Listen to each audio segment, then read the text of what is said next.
Então, os fanzines e as revistas independentes, mesmo que os fanzines tragam textos, artigos e as revistas independentes expressividades artísticas, tanto faz. Atualmente no Brasil e no mundo, ambos são chamados de fanzines, porque a premissa é a mesma, né?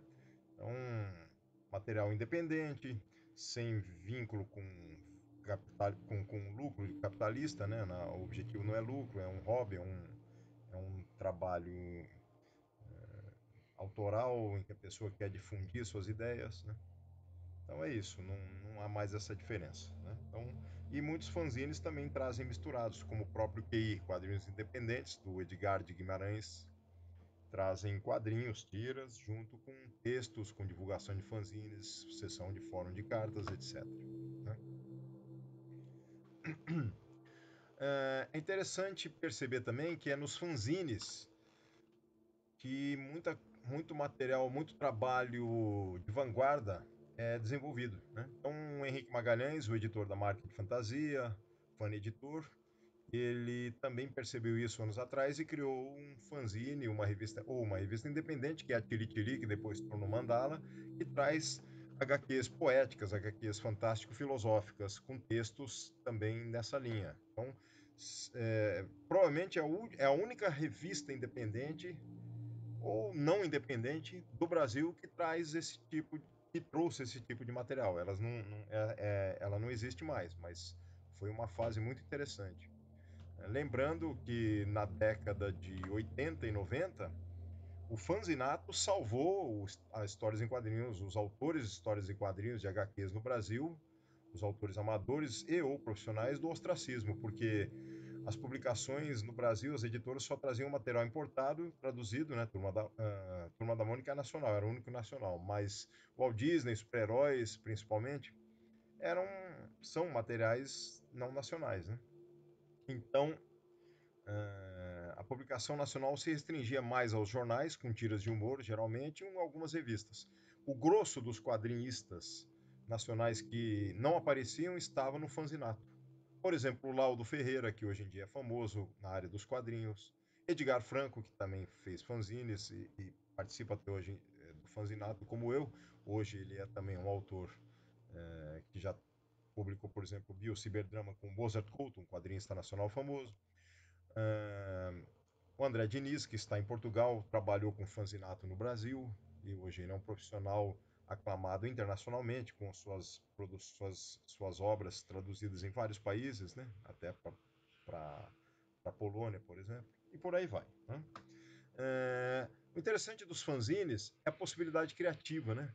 Então o Bira, que é um cartunista brasileiro, quando ele ia para alguns países como a China, a Coreia, a Algéria, ele elencava os seus cartoons, suas charges, e levava como um zine portfólio, um portfólio zine. Por exemplo, aqui tem o da direita quando ele foi para a Algéria, e esse da esquerda eu não tenho mais certeza, mas ou a China ou a Coreia, eu não me recordo muito bem. Mas é interessante que funcionava como um portfóliozinho. E os zines poéticos também, como esse Desconexões Neurais, de uma fanzineira do Rio Grande do Sul. E vejam que a capa tem uma fotocopiagem de uma linha com uma agulha com linha, lembrando um cérebro, uma conexão neural de cérebro. Então, é a criatividade acima de tudo, né? Então, o fanzinato na década de 80 e 90 na área dos quadrinhos, ele salvou os quadrinhos no Brasil e se desenvolveu graças na década de 70 no mundo todo ao rock e ao punk, né? E, e os fanzines na década de 80 e 90, como eu falei, no Brasil especialmente, auxiliaram os quadrinistas. Né?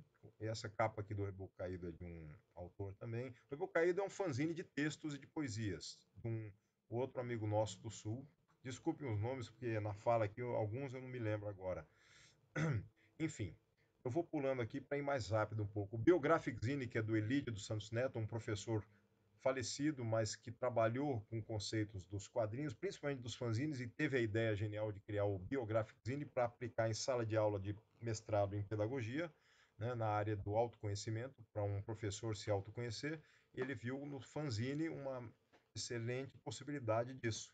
Então, os alunos de pós graduação e de graduação eu mesmo usei para alunos da pedagogia e para que se aplique também a alunos da EJA, né?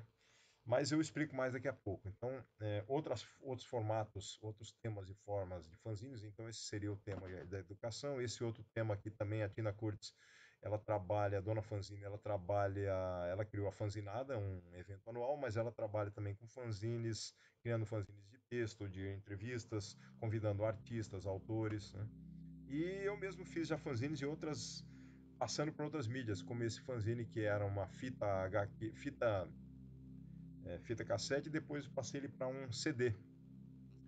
E era um programa que eu participei de rádio em Goiás, apresentando, falando sobre fanzines, quadrinhos, apresentando músicas e também transformei em HQ fônica uma história em quadrinhos do Chalberto e uma outra de uma página minha. Então foi bem interessante. Aí eu transformei num fanzine de CDzine, né? O Quadritos, o Tchê, são fanzines do Sul que até hoje existem e publicam autores do Brasil todo. Né? De vez em quando sai um número e a gente é convidado para participar, é muito interessante. Né? O Denilson Reis, o criador do Tchê, é um professor lá em Alvorada, no Rio Grande do Sul, e continua fazendo os fanzines dessa maneira. Né? Então, lembrando que o fanzine também, esses são especialmente da área de quadrinhos, são um modelo e o exemplo de como eles foram bons e ainda são, né? Para a área dos quadrinistas no Brasil. Né? Aqui tem os zines na internet, ou os blog zines, digamos assim. Então, o blog está em extinção, né? Perdendo terreno para o Facebook, por sua vez, ganhou o terreno que era do Orkut, e assim vai.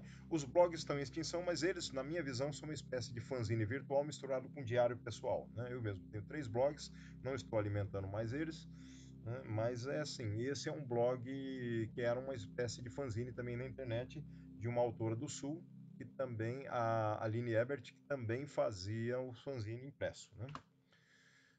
Agora os fanzines e os seus espaços, exposições e fanzinotecas. Eu vou passar para uma outra gravação para não pesar demais esta também.